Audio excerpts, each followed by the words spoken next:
Derecho y otras disciplinas. Bienvenidos todos a un nuevo video. Vamos a hablar entonces acerca de esta resolución que ha salido, esta resolución nueva, moderna, que tiene que ver con el congelamiento de los precios. Bueno, entonces tenemos el artículo primero de la resolución 1050 que establece que los precios van a quedar congelados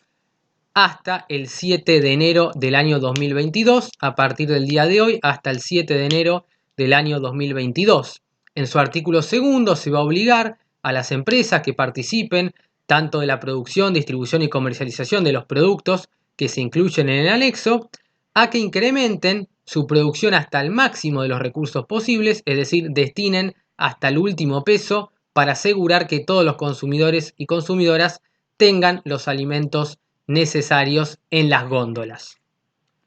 y llevar adelante las medidas para asegurar, por supuesto, el transporte y cumplir con la distribución y provisión durante todo el periodo que dure esta medida. Es decir, durante estos 3 meses tienen que asegurar el transporte y la provisión de este tipo de productos. Si no lo hacen, van a ser pasibles de sanciones que están dispuestas en el artículo quinto de la ley de abastecimiento, que ya veremos a continuación. Mientras que la Subsecretaría de Acciones para la Defensa de las y los Consumidores de la Secretaría de Comercio Interior del Ministerio de Desarrollo Productivo, por un lado va a publicar en su página web de forma destacada los precios máximos de ventas al consumidor y por otro lado va a ser la encargada de la resolución de las medidas y llevar adelante mecanismos que sean eficaces para ejecutar esta medida. Como les decía, el incumplimiento de lo establecido en esta resolución va a ser sancionado conforme lo prevé la ley 20.680 y sus modificatorias, es decir, se van a aplicar las sanciones previstas en el artículo 5 de la ley de abastecimiento, que muchas de ellas coinciden, por supuesto, con la ley de defensa del consumidor. Me refiero particularmente a las sanciones de multa, decomiso de mercadería y productos y también la clausura del establecimiento, a la vez de la pérdida de concesiones, privilegios, regímenes impositivos o crediticios especiales del que gozara. Entonces, aquí vemos en el artículo 5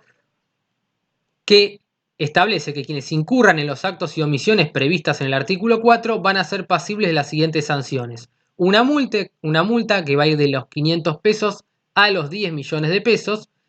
Este último límite se va a poder incrementar hasta el triple de la ganancia obtenida en la infracción. Es decir, que si se obtiene una ganancia, por ejemplo, de 60 millones de pesos, se va a poder extender esto a 180, el triple de la ganancia que hubiesen obtenido. Clausura del establecimiento, en este caso de 90 días, la Ley de Defensa del Consumidor establece una por 30, pero nos agrega aquí esta ley que durante la clausura y por otro periodo igual no se puede transferir el fondo de comercio ni los bienes afectados. Entonces no puede esto desligarse hacia otro para intentar no responder o quedarse con el producido y demás. Entonces no se va a poder llevar adelante la transferencia del fondo de comercio ni los bienes afectados durante ese periodo. Esta disposición tampoco la tenemos en la Ley de Defensa del Consumidor.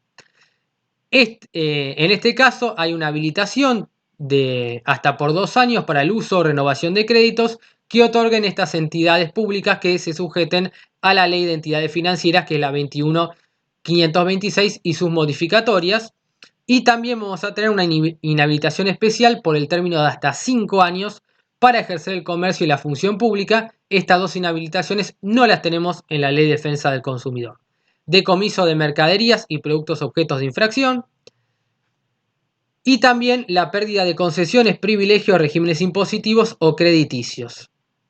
Estas sanciones, al igual que lo que establece la Ley de Defensa del Consumidor, se van a poder establecer de forma independiente o conjunta. Es decir, se va a poder establecer, por ejemplo, la clausura del establecimiento por 90 días con el decomiso de las mercaderías y productos objeto de la infracción, que sería la sanción más grave, porque obviamente la multa no les importaría, las inhabilitaciones o las pérdidas de concesiones o privilegios no les importaría a las grandes empresas, pero sí les importaría que les sacaran todas las mercaderías y que durante 90 días no los dejaran funcionar, que es la sanción que se merecerían en caso de que hubiese desabastecimiento a mi entender. Y ojalá se les apliquen las sanciones y esto le duela a todos aquellos vivos que no cumplan con las disposiciones de esta ley. En caso de reincidencia, a diferencia de lo que establece la Ley de Defensa del Consumidor, los montos que vimos y estas inhabilitaciones o suspensiones de 2 a 5 años se van a poder duplicar en caso de reincidencia, quiere decir que volvieran a llevar adelante este tipo de medidas e incumplieran, por ejemplo, con un desabastecimiento o aumentaran los precios igual cuando no pudieran hacerlo. Para fijar este tipo de sanciones, se van a tener en cuenta determinados parámetros objetivos que son los que tienen aquí en el artículo 7, que recepta también el artículo 49 de la Ley de Defensa del Consumidor. En este caso son un poco distintos, pero nos habla de la dimensión económica de la empresa, es decir, se va a tener en cuenta si es una pyme o si se trata de una empresa grande, de las que más conocemos, la posición en el mercado del infractor, el efecto y la importancia socioeconómica de la infracción, y entiendo yo, lo más importante sería el lucro general, es decir, la ganancia que obtengan con la conducta sancionada y la duración en el tiempo. Entonces, cuánta plata ganaron y durante cuánto tiempo. Mientras más tiempo y más plata, más alta va a ser la sanción. Y por supuesto, todos los daños y perjuicios que le ocasionarán al consumidor, tanto patrimoniales como podrían ser perjuicios morales, ¿no? Entonces, básicamente, para fijar la sanción se va a tener en cuenta el perjuicio que le ocasionen al consumidor, el lucro, la ganancia que hayan obtenido y la capacidad económica que tenga la empresa, ¿no? Básicamente, cuánto obtengan de ganancia por mes, porque no es lo mismo una pequeña o mediana empresa que una empresa grande como ser las que empiezan con C, que son reconocidas, o la que empieza con J, de color verde, que un pobre almacenero que no tiene las mismas posibilidades. Es importante destacar que cuando las infracciones que se sancionen en esta ley busquen beneficiar a una persona jurídica, asociación o sociedad, se le dará carácter de parte sin perjuicio de la responsabilidad personal de los autores. Entonces, básicamente entiendo yo que lo que se busca es esto de la inoponibilidad de la persona jurídica del artículo 54, que establece cuando el accionar sea llevado adelante, por ejemplo, por administradores, directores, gerentes o miembros de esas entidades, directores en caso de una sociedad anónima que van a ejercer el organismo de administración, gerentes en el caso de una SRL o administradores, por ejemplo, en el caso de una comandita simple, que hubieran participado en la comisión de esos hechos siempre y cuando hubiesen obrado con dolo o culpa grave, es decir, con conocimiento e intención de dañar o manifiesta indiferencia, van a ser pasibles de las sanciones de la sanción de la multa del 5 inciso A, pero se va a disminuir a la cuarta parte de los límites mínimos y máximos. Es decir, de esos 500 pesos se va a ir a 125 y de esos 10 millones se van a poder ir hasta 2 millones y medio de pesos. Entiendo yo que lo que busca esta norma del artículo 8 es que aquellas personas que utilicen indebidamente a la sociedad o en forma fraudulenta, como sostiene el doctor Vítolo en materia de sociedades, deban responder y no se escondan detrás de la sociedad. ¿Esto quiere decir que la sociedad en ese caso no va a responder? No, va a tener que responder, pero lo que establece es que los administradores, directores, gerentes y miembros de esas entidades que utilizaran la sociedad no se van a eximir de responsabilidad y van a tener que pagar con esa multa, aunque disminuida en la cuarta parte. Importante tener en cuenta. Y el artículo 9 establece que todos aquellos que imposibiliten de alguna manera, obstruyendo o dificultando o impidiendo la acción de los encargados de aplicar estas disposiciones y controlar la observancia de la misma o de las disposiciones que en su consecuencia se dicten o no cumplen con los requerimientos o las obligaciones que establezcan los organismos de aplicación, van a ser pasibles de la multa, de una multa de hasta 1 millón de pesos. Entonces, cualquiera que se quiera hacer el vivo y obstaculice el normal desenvolvimiento de que tengan los organismos de aplicación a la hora de controlar la observancia de las mismas o las disposiciones que se dicten, va a ser pasible con una multa de hasta 1 millón de pesos. Bueno, después es importante destacar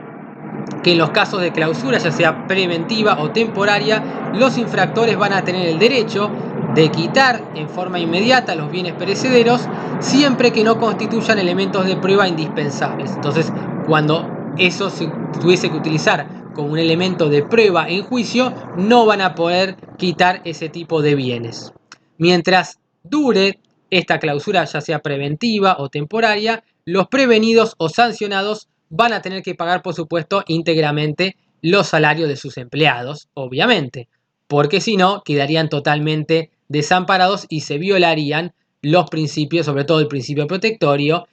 y la retribución justa, entre otras cuestiones que dictaminan los artículos 14 bis y la Ley de Contrato de Trabajo 20.744.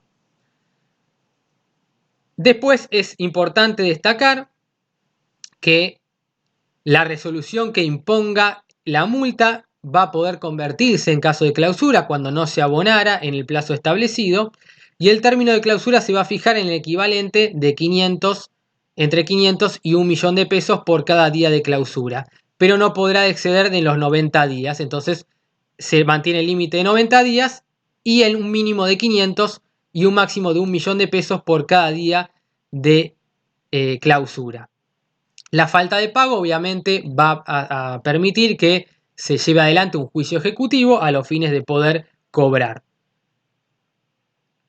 constituyendo, es decir, que va a alcanzar como título el testimonio de la resolución condenatoria firme expedida por el organismo de juzgamiento. Los bienes esos que sean sustraídos van a poder ser vendidos o locados por la autoridad de aplicación en un plazo que no puede exceder los 30 días corridos desde su decomiso, teniendo en cuenta o considerando como parámetros objetivos la naturaleza y características de aquellos. En caso de que este tipo de bienes sean perecederos, el plazo se va a reducir a solo 5 días y el producto de la venta o locación va a ingresar directamente en las rentas generales de la nación.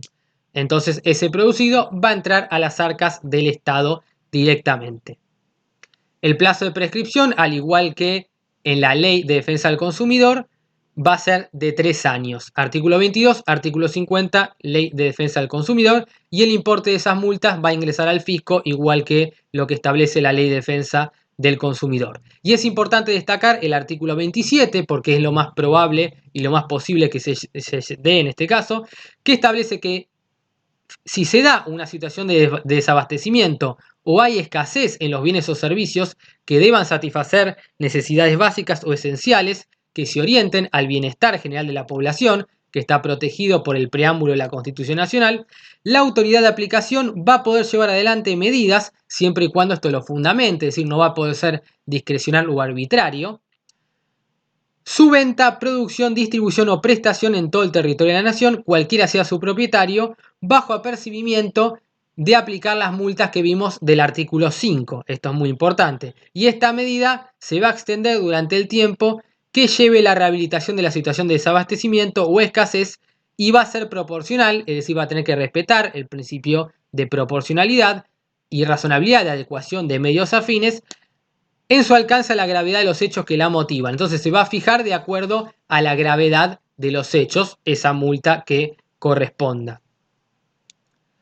Se van a aplicar supletoriamente las leyes de la Ley de Procedimiento Administrativo, es decir, en toda materia que no esté regulada por esta Ley de Abastecimiento, nos remitimos a la Ley de Procedimientos Administrativos 19.541 y es una ley de orden público, es decir, que sus disposiciones son obligatorias para las partes y no hay lugar a la autonomía de la voluntad. Por lo tanto, es una ley de cumplimiento obligatorio, les guste o no a quienes tengan que cumplir con dicha ley. Así que bueno, gente, espero que les haya gustado este video y nos vemos próximamente en otra oportunidad. Muchísimas gracias a todos y que tengan muy buenas noches.